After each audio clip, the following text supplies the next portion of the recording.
Good morning, good afternoon, good evening. My name's Coach Martin Gooden, and welcome to another episode, which is episode 2 of the Martin Gooden High Performance Podcast. And today I have a very special guest.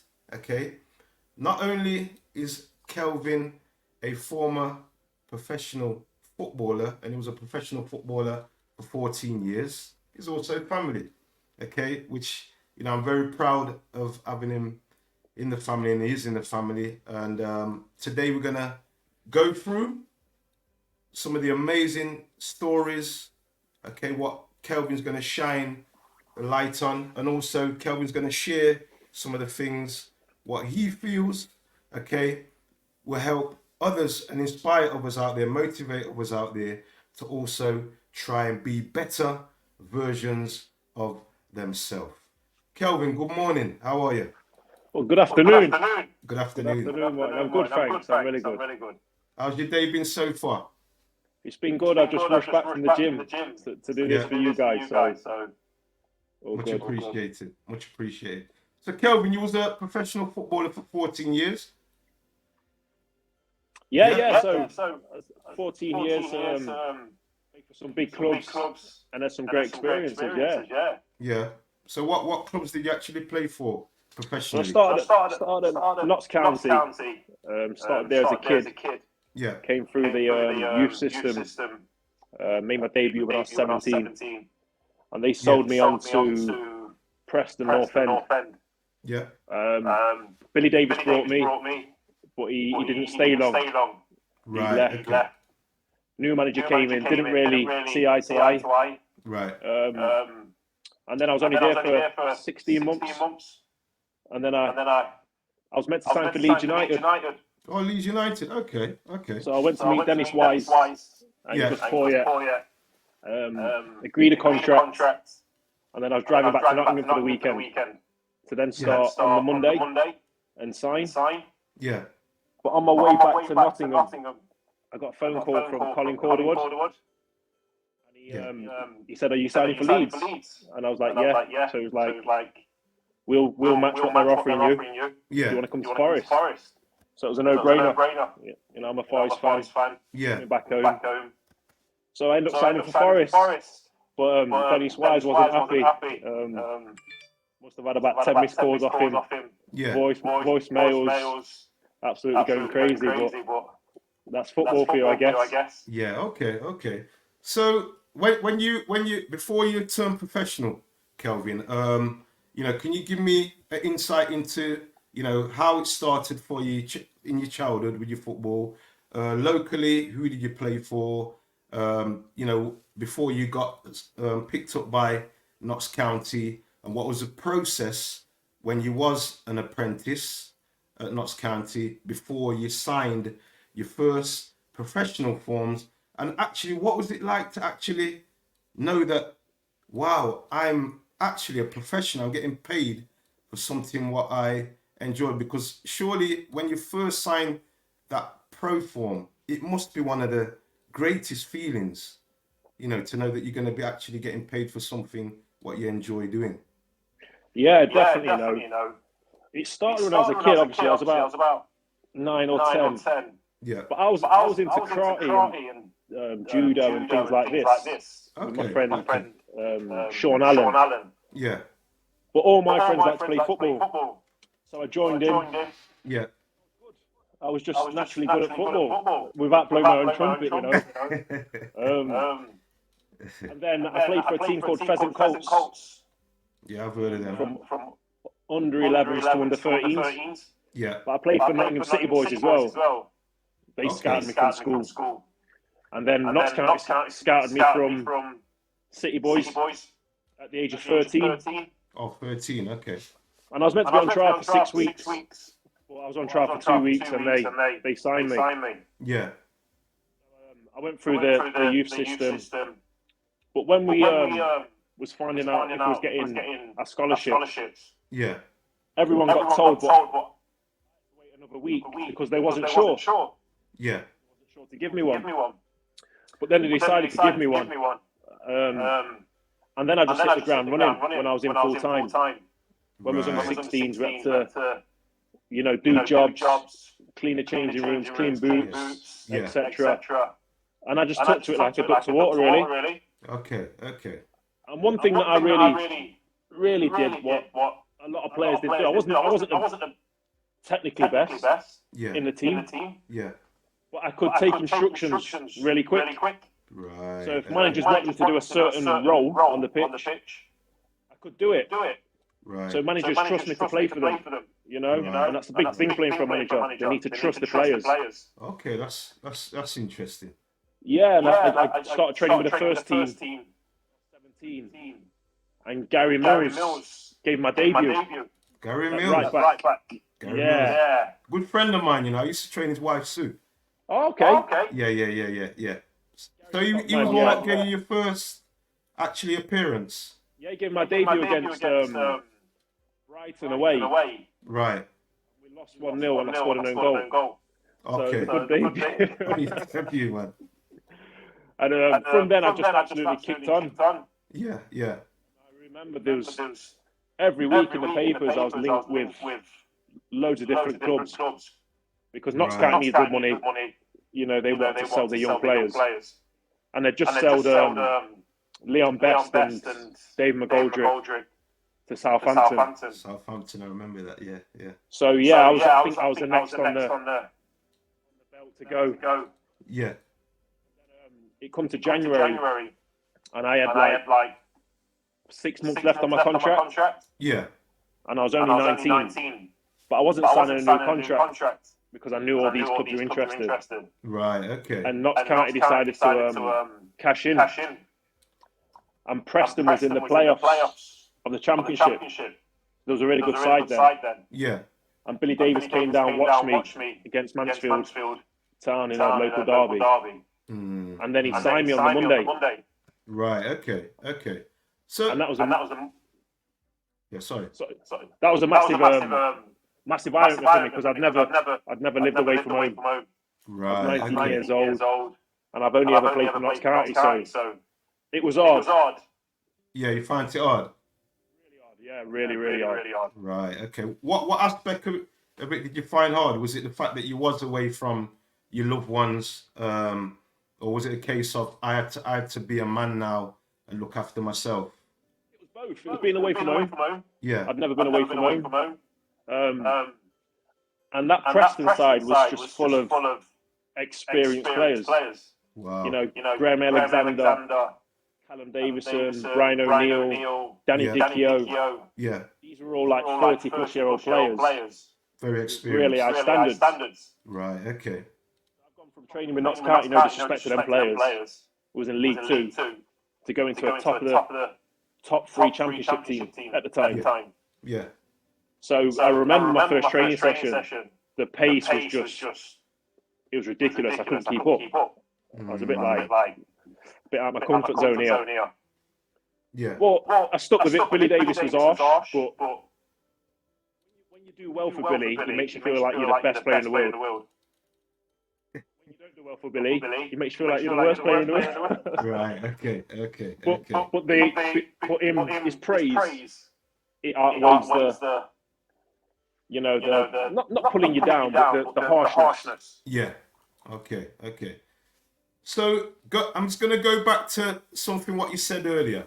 Obviously in the training, when you was training with Preston and all these experienced guys, what you were just on about there, how much of that did you find hard because of the fact that you had to think for yourself? And you said generally you was a player once somebody gave you instructions, I want you to mark so-and-so, I want you to do this, I want you to do that, you know that you would do your job as instructed.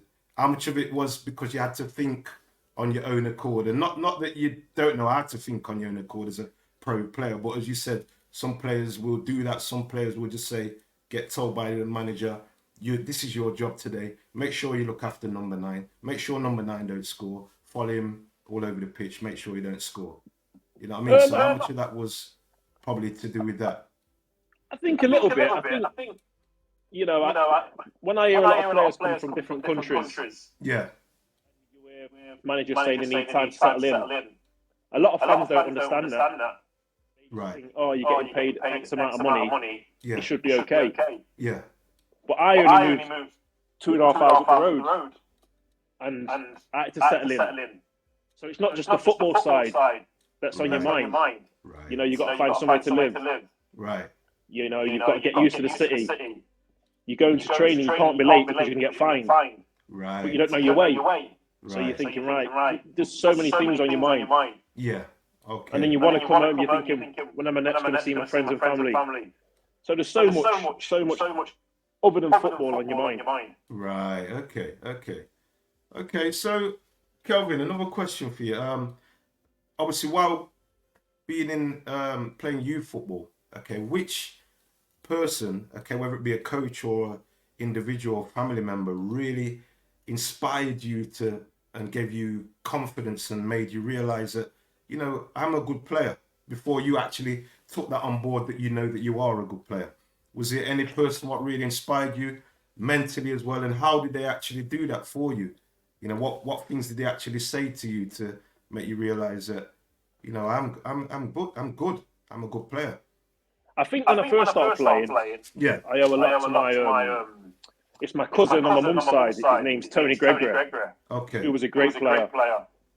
And me and his son was the same age. yeah, Growing up, we used to play a lot with the men. You know, we'd be like 9, 10, 11, but we'd join in with the men. So a lot of credit goes to him. yeah, But as for the sense of, I realised that I was a good player. I think it's my youth team coach was John Gunn. okay, He was a great guy, very harsh guy. Very probably harsher than Billy Davis, to be fair. But I remember him he used to pull me to one side when I was 16, 17, and he would say stuff like, you can go as far as you want in this game. You're that good, you know, you're quick, you can read the game, you can pass, yeah, you can be whatever you want. And honestly, it makes you feel 10 feet tall. But then another coach as well, who took over from John Gunn towards the end of my youth team days, it was Gary Brazil. Gary Brazil, yeah. So he was brilliant for me. Yeah. He teach me more the technical side of the game. Yeah. You know, he was a brilliant coach. And he even helped me as a pro. Okay. So yeah, probably them two I owe a lot to. Yeah. So those two, obviously, as you say, gave you great confidence and had good things to make you progress and make you develop some self-belief. How much of it also is the fact that you needed to trust them and actually believe in their words, what they were saying? Because there's a lot of coaches to me say things, but they don't actually mean it, but they're just trying to get the best out of you. You know what I mean? How much of it was the fact that you needed to, you trusted them, you liked them, you believed in them as well? To believe that's massive. Yeah. As a young player, it's a massive thing. Yeah. Because I was a centre half. Right. And when I went in, they played me at right back. Right. And I was a bit like, this isn't my position. I'm a centre half. But I was probably 8 stone wet through. You know, I was a skinny boy, Yeah. really tall, Yeah. but so quick. So they'd play me on the outright, up and down. And they would always say, Yeah. you're going to end up in the middle. Centre half, but just be patient. We're going to fill you out, feed you right, do gym sessions. Yeah. And I believed in, I trusted them. And then I remember making my first start at centre half. And I was nervous. I was playing against some big guys. Right. But I came through it and never looked back. That was it. Just centre half. Right. Okay. Cool. So Kelvin, that first day, okay, take me back to that day when you was told or offered your first professional contract. How did it actually feel? And the reason why I say this, because I've seen the stats of how many lads actually go on to be professional footballers, and it's like, wow, many of them don't. So, you know, to know that you was one, okay, I think it was 250,000 out of 1 million or something like that. or even higher were actually going to play professional football. So to know that you actually been offered a professional contract, how did it actually feel that day when you was offered a contract and you went into that room and, you know, you're signing those papers thinking it actually starts now? To be fair, Martin, I think it was. I kind of missed that kind of feeling because I was playing in the first team when I was on my apprentice contract. Yes. So back then, keep you on your apprentice contract because they don't have to pay you much money. Right. So I remember my proudest moment was just seeing my name on the back of the shirt. Wow. And it was like, wow, I've made it. Yes. Yeah. And then by the time the offer of a pro contract came, Yeah. it was like, oh, I thought I was already a pro. I played like 15 games in the first team already. Wow. So it wasn't really a massive buzz. You know, the buzz came months before because I'd made my debut and played in the first team and stuff. Right. But clubs like Notts County, at the time, they would keep you on the apprenticeship contract because it was less money and they don't have to pay you, more money. So right. Okay. So yeah, I kind of missed that kind of buzz of signing the papers. Right. Okay. So it's like kind of where most probably apprentices were always at this. When I say always at the sideline, it's a figure of speech, watching, hoping for their day to come to sign that contract. You had already been in the first team, waiting to sign your pro contract. Yeah. So it's kind of the opposite way around.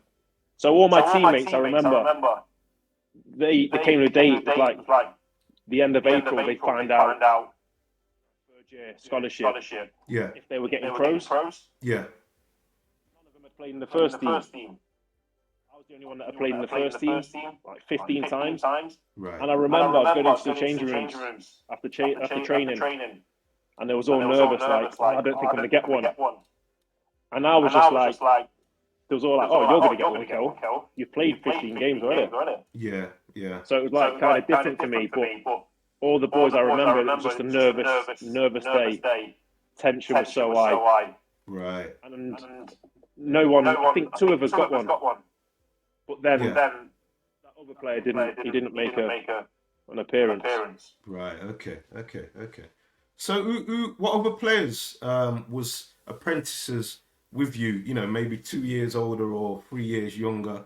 What actually went on to do very well? I know you mentioned Dave McGoldrick and Leon Best. Leon Best. Was anybody else? Sean Arad. He was a year older. Yeah. He went and played like lower league for Burton Albion and Bury and Northampton. Yeah. So he had an okay career. You know, he was professional. Other than that, no, not really. No, nobody else. Shane McFall, an Irish boy. Okay, never really. He went on to play a little bit, and then he went to like Australia and America. Right. Okay. Oh yeah, that's good. Because at one point, didn't Notts County get rid of their academy? Yeah, it was a few years after I'd left though. Okay. They completely scrapped it. Yeah. Do you know what reason that was for? No, I don't know, but it was really strange. Yeah. Because they had made a hell of a lot of money from selling players. They'd sell Jermaine Pennant, Leon Best, Dave McGoldrick, me. Yeah. So it was strange that they scrapped it because it was obviously working. Yes. Yeah, I remember that. That was a bit strange. That was. You know what I mean? When it would have come down to financial stuff. Yeah, they probably couldn't afford to run it anymore. Okay. Right, Kel. So, being a professional footballer, I believe a lot of the, apart from the things that you're professional, you have to be very disciplined. I'm sure there would have been rituals what you probably would have had for yourself, where you know that I need to do this, and this to make sure that I'm performing daily in training and preparing myself for 90 minutes of football. So how important was it for you to make sure that your nutrition was on point, you know, the fact that you were doing your strength and conditioning, the fact that, you know, you were also mentally preparing yourself to be a better player. What kind of things did you actually implement in your day-to-day or in your rituals to help you sustain and maintain your standards, high standards? I think as a young player, my first, because I had two spells at Nottingham Forest. Yeah. Young player, I didn't really have any. I was a bit of a rebel kind of thing. Yeah. I think as a young lad, you got away with a lot of stuff. Your body recovered quicker, etc. Yeah. But when I left Forest and went to Celtic, the first time I realised the saying, winning mentality. Right. You have to have a winning mentality. Okay. And when I say that, I mean that it was a club that you have to win every game. So to win every game, you have to feel right. You have to. Yeah.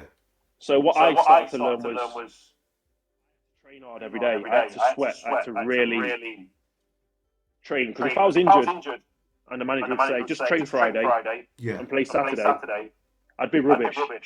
Okay. So it was a mental thing. Yeah. I had to physically get a sweat on and feel like I'd done something all week. Okay. Okay. But at Celtic, you would have a chef, you know, so after training every day, the meals were just on point. Yeah. The right things to eat. You had masseurs in the changing room. Right. We had a sauna and a steam room in the changing room. Yeah. You had about 10 ice baths. Just along, it was just a different setup. Right. Okay. So the preparation for the games, you know, traveling, you'd travel daily, you'd fly to a lot of places instead of going on the bus. Okay. So the more you went to higher levels, like Champions League, you would see the shift of preparation. Yeah. Because there was more at stake. Yeah. You know. Yeah. And then when I came back to Nottingham Forest, the second time, Fawaz had just taken over the club. And they had that mentality then. Completely different club to the first time I was there. Right, okay. And it was, again, they were so desperate to get in the Premier League. So the mentality was, right, let's tick every box. Nutrition, masseurs, equipment, everything. Yeah. Okay. So how, did that, obviously, the mentally, obviously, yeah, it would have made a difference, but did it make a lot of difference to physically, to your stats, what you had pre-season, during the season and stuff like that? Did it make a difference to your stats, what the, obviously, sports scientists would analyze you over daily. a period of time? Definitely, yeah. Yeah, definitely. And it was daily that you get analysed. Yeah. You know, you get weighed every day. Yeah. You do a urine test every morning. Not for drugs, just to see how hydrated you was. Yes, yeah. So it was every box got ticked. Yeah. You'd wear a heart rate monitor for training. Was you using the vest at the time, Kelvin? Yeah, the vest, the heart rate monitors. Yeah. The mask on running machines, so they can see your lung capacity and stuff. Yeah. So you know, there was no stone unturned. Yeah, that's. And mentally, it makes you feel like you tick the box as well. Yeah. Makes you feel like you're ahead of your opponent, kind of thing. Opposition, yeah. You're going into a game on a Saturday, and you think, what I've done all week, I don't think you've done more than me. Yeah. So mentally, that's one step ahead already. Yeah. It's good to hear that. The game's changed so much now that. Completely. You know, I mean, I was speaking to an old pro, who you probably know, and I asked him, how did you used to prepare nutritionally for games? And he said, I used to just drink, water and bread and an orange. That was his pre-match meal. He was happy with that. You know what I mean? I said, didn't no one used to monitor? He said, no, everybody was just doing their own thing at the time. You know what I mean? And he played at a high level club. You know what I mean? But that's how it was then. It's how it is now. You know what I mean? And but as well, I'm not Martin. Yeah. Players are different as well. Yes. So I remember playing with Wes Morgan. Right. So Wes loved a big plate of pre-match in the hotel. He would have a lot to eat. Yeah. So he'd want to fuel up. Yeah. Where I didn't have a lot of pre-match because I didn't want to feel heavy. I wanted to feel light. So I'd have a bit of pasta, some beans, and a piece of chicken. Yeah. And that would be me. But I wouldn't have breakfast that morning. I'd just have pre-match. Right, okay. So people are different. True. I agree with you there. How much of this striving for data do you feel also has to do with the fact that obviously because you're commodity to the club, that they're just trying to get the best out of the investment and also trying to know that, okay, that's your way, but if that's your way and we can get more out of you, then obviously we're going to try and implement different things to get you monitored, so we can know that by Saturday at 3 o'clock, you're able to do a whole 90 minutes injury free, and you've got the energy to run up and down or hold your position on the pitch, what you're designated to do. Yeah, that's a big thing. Yeah, because I was a bit stubborn. I was a bit like, this is my way. I've done it for X amount of years. Yeah. This is how I want to stay to it. But everything kind of got bigger and better. So the nutritionist would be like, no, try this way. Yeah. And I didn't want to buy into it. Because you're kind of stuck in your ways. Right, okay. But then you have to. Because the club made you. Yeah. And you do see difference. You do see a big difference. Because these guys, they've studied so much. They study everything, every movement, every inch of grass that you cover over a game. Yeah. Injuries, they monitor why you got injured and things like this. So you put your trust in them as well. Yeah. Okay, that's the point, man. That really is the point. So the other question, Kelvin, is: can you remember the day that you faced Mr. Lionel Messi when Celtic played Barcelona? Yeah. How many times did you play against him? Twice. So we played him at home. So we was in the same group, Champions League. Yeah. So we played him home and away. Yes. Listen, that team was probably the best club team ever. Right. They were brilliant, Iniesta, Xavi, Puyol, Busquets. Yeah. They had an unbelievable team. Dani Alves. So to come up to Messi, well, he was one of many good players. Yeah. Obviously, he was the best in the world at the time. At the time, yeah. He'd won so many Ballon d'Ors. So it gives you that extra bite. Yeah. You want to prove yourself. You want to prove that you belong at that level. Yeah. It was a tough night. It was a really tough night. But we won 2-1. Yeah. And we went through to the last 16. Which Celtic had never done. We was the first team to do that. So yeah. But we played Real Madrid. We played against Ronaldo. Ronaldo as well. Okay. We played against Inter Milan. Yeah. Eto. Played against Atletico Madrid. Juventus. But people only remember the Barcelona game.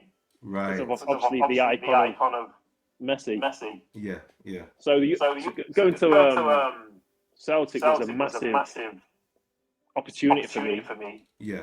And it paid off big time. Right, okay. Because you look at a lot of Premier League clubs, unless you go to United, City, Arsenal, Liverpool, Chelsea, no other team's going to play in Champions League. Yeah. So this is what a lot of players don't realise. You can go and play for your Wolves and your Fulhams. No disrespect, they are good clubs. Yeah. But they're never going to be in the Champions League. Yeah, that's true. So Kel, I know that you've got Lionel Messi's football top. Obviously, you must have asked him after the game. So what? How did that go? How did you manage to get that off him? Did you just go up to him after the game and say, Well, we played them twice. Yeah, I'll march you out the game. Can I have your top? yeah. So when we played them at the new camp, Yeah. the clock, and it was like 87th minute, and I stood at the side of him, and I said, "Oh, can I get your top after?" And he was like, "Yes, of course." So I swapped with him there. Yeah. Game, and then when we played him at Parkhead, Yeah. which is Celtic's ground, I had a drugs test right after the game. So when you have a drugs test, random drugs test, random. Yeah. So what they do when they do a drugs test, 2 numbers out of a hat. So I was number 6. So they pulled number 6 out of the hat. Right. And it's number 6 from both teams. So Xavi was number 6. So he's the Barcelona manager now. Okay. So I went into the drugs testing room, and he was in there. Right. So I had a chat with him. So I swapped shirts with him. And he signed it for me, and they had a good chat and stuff. But to tell you, when we played Real Madrid, I swapped with Kaká. Yes. So I got Kaká's shirt. Yeah. And then when we played Juventus, Nicolas Anelka was there. The guy who used to play at Arsenal. Yeah. So I swapped with him. Liverpool. Yeah. So I've got some great shirts who are players that are, great memories that I played against. Yeah. So yeah. Did you play under Neil Warnock as well? Neil Warnock, that character Neil Warnock. No, Neil Lennon I played under. Oh, Neil Lennon. Okay. Right, Kel. So, tips. Obviously there's a lot of people out there older guys and as well as young aspiring footballers what would surely like to have about 3 tips off you. What you would like to share, what you would like to share.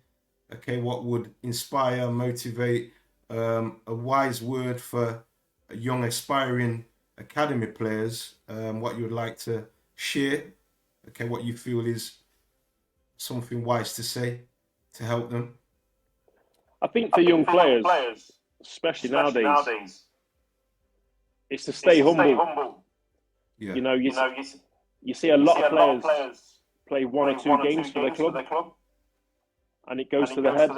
Yeah. And then you don't see them again. Yeah. So for young players, I'd say stay humble and always want to learn. Yeah. Managers only play players that they can trust. So again, managers only play players or sign players that they can trust. Right. Because that manager's job is on the line, and he's putting his trust in his players to keep his job. Yeah. So if a manager can trust you, he's going to play you. So taking instructions on and listening to them instructions and applying them on the pitch. Yeah. A manager will trust you. Billy Davis trusted me. He signed me 3 times. Yes. He signed Paul McKenna twice. Yes. He signed players that he trusts. Right, I get that. And if you see other managers do that, other players keep going to clubs where the same managers because that manager trusts them. Right. Okay. So as a young player, listen, learn, yeah, and apply what they're telling you to do on the pitch. And stay humble. Yeah. So one question I'm going to ask you there, Kelvin. So even, as you say, they're telling you to do something, even if you don't believe in what they're saying, it's a case of still do it. 1,000,000%, yeah. Yeah. This is he's the manager. Yeah. What he says is tactics is what the team has to do. So if you've got 10 players sticking to their jobs, and you're the only player that's not doing your job, they score through you not doing your job. Yeah. He can't trust you. Yeah. That's a good point there, Kelvin. Very good point there. And there's loads of players what I know were brilliant, exceptional. Okay, I'm from the generation of Steve Shettle, right? There was players in Nottingham Boys who were a lot better than, as far as I'm concerned, Steve Shettle. I know Steve well, yeah. Steve Shettle When he was told to clean his boots, he'll clean his boots. When he was told to turn up in his tie, he'll turn up in his tie. When he's told to meet salutation at 8 o'clock in the morning, guess what? He's there. You have man rolling in with dirty boots and man giving Brian Smith argument. Brian Smith was at Ed then at the time, giving him argument. And as you said, my man just used to humble it, go about his work and just do the simple things. He wasn't the most pacist either, but he just had an attitude of a right attitude where there was other players better than him, but they would always give argument, would want to do it their way, even though they're told to do it a different way from the manager. You know what I mean? Martin, we had a player at Celtic, Paddy McCourt. Right. He's an Irish boy. Probably the best trainer I've ever seen in my life. Right. He was, they called him the Derry Pelly. He's from Derry in Ireland. Yeah. I've never seen feet like it. He was brilliant. Five-a-side, absolutely unbelievable. Right. Just couldn't trust him in 11-a-side match. Wouldn't do his job. Wouldn't run back. Wouldn't tuck in. Wouldn't pass. Yeah. So the manager never played him. But fans would always say, why is Paddy not playing? Yeah. But they wouldn't see behind closed doors that he doesn't do the job. I understand. They just like fans like entertainment, step overs, and that was him. That was him, yeah. But fans like that. So they would ask why he's not playing. Being a football person and being in the changing rooms, he's not playing because he doesn't do his job. Yes. So that's how important it is to do your job for a manager and play for the team. Yeah. Okay, yeah. Point. So, Kel, what do you take out away from football? What you now still use in your day-to-day life? I have a routine. Routine? Yeah.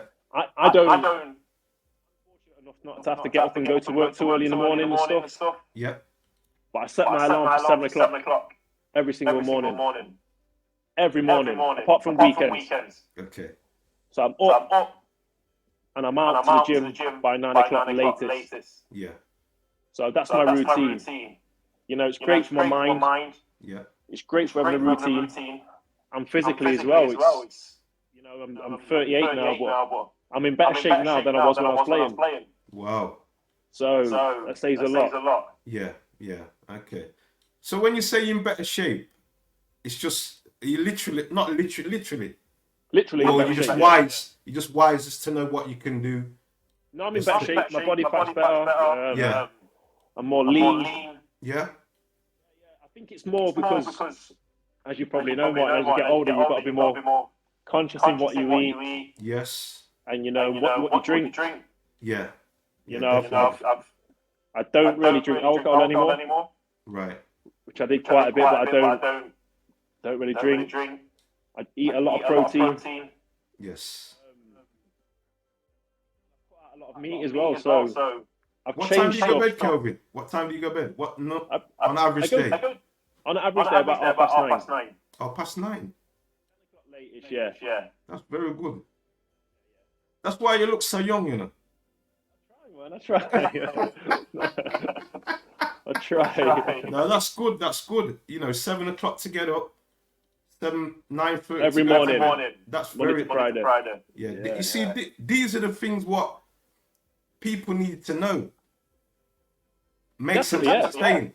Makes them sustain. Not only in a sporting arena, but in a business arena.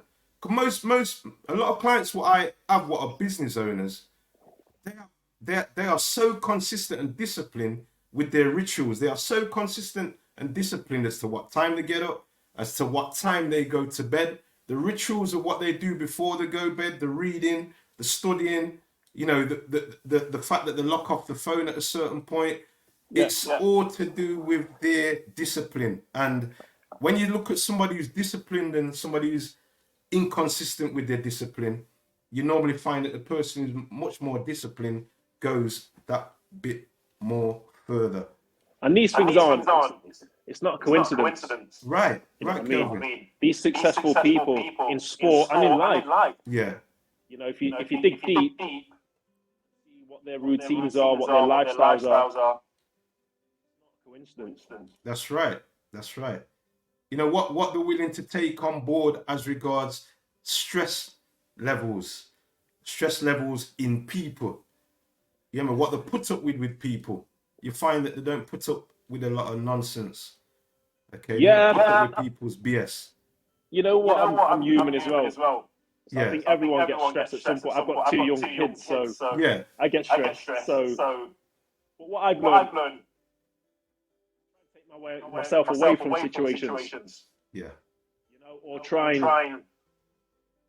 dead it straight away. If it's a problem or a situation happening, try and resolve it there and then. here and then, yeah, yeah, You know, yeah, not fuel it by being aggressive and arguing back. yeah, yeah, Sometimes you've got to disagree to agree. You know, you can't always agree, both of you, whoever that may be, your partner, a work colleague. Sometimes you agree to disagree and you move on. yeah, yeah, yeah.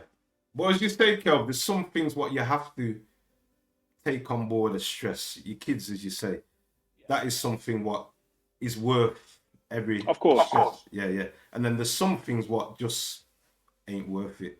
What you just have to discard because you can do without. You know what I mean? So yeah, it's definitely as life goes on. I'm realizing as life goes on, it gets a lot easier when you can respectfully discard certain things and certain people out your life. Okay, 1,000,000%. And obviously bringing a lot of people that gravitate to you and bring a lot of positive vibes to you and a lot of interest in you.